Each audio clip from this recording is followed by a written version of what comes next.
সকলকে স্বাগতম জানাচ্ছি কুকিং ব্লগের আরেকটি রেসিপিতে। আলু দিয়ে দেশি হাঁস রান্নার রেসিপিটি সম্পূর্ণ দেখার অনুরোধ রইল। প্রথমে হাঁসটাকে কাটার পর ক্লিন করে নেওয়া হয়েছে। দিয়ে দিয়েছি স্বাদ মতো লবণ, পরিমাণ মতো হলুদ গুঁড়া, স্বাদ মতো লঙ্কার গুঁড়া, ধনিয়ার গুঁড়া পরিমাণ মতো, জিরা গুঁড়া পরিমাণ মতো,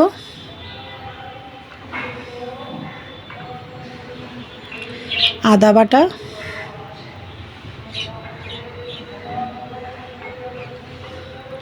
রসুন বাটা,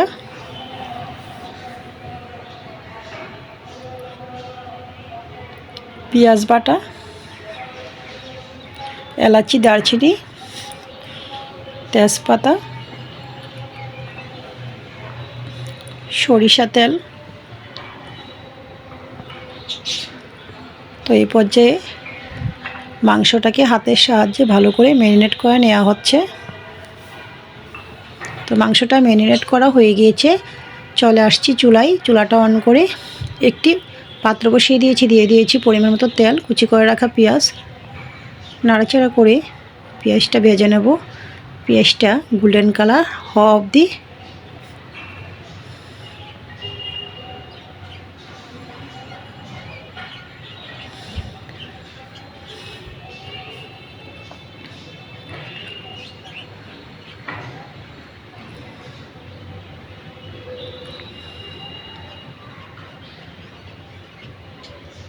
তো আবারও নাড়াচাড়া করে নিচ্ছি।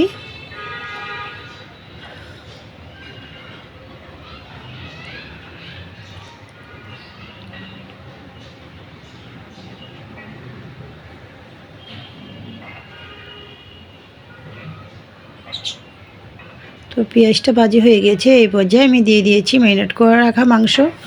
আবারও নাড়াচাড়া করে নিচ্ছি। ঢাকনাটা দিয়ে দিয়েছি। ফিরে আসছি কয়েক মিনিট পর। ঢাকনাটা নামিয়ে নাড়াচাড়া করে মাংসটা কষিয়ে নিচ্ছি ভালো করে। দিয়ে দিয়েছি আলু, স্বাদ মতো কাঁচা লঙ্কা। তো আপনারা কেউ চাইলে আলুটা ভেজেও অ্যাড করতে পারেন।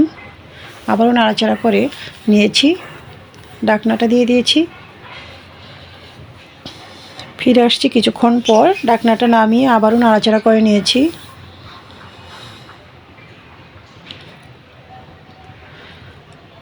মাংসটা কষানো হয়ে গিয়েছে। এই পর্যায়ে আমি দিয়ে দিয়েছি পরিমাণ মতো গ্রেভি।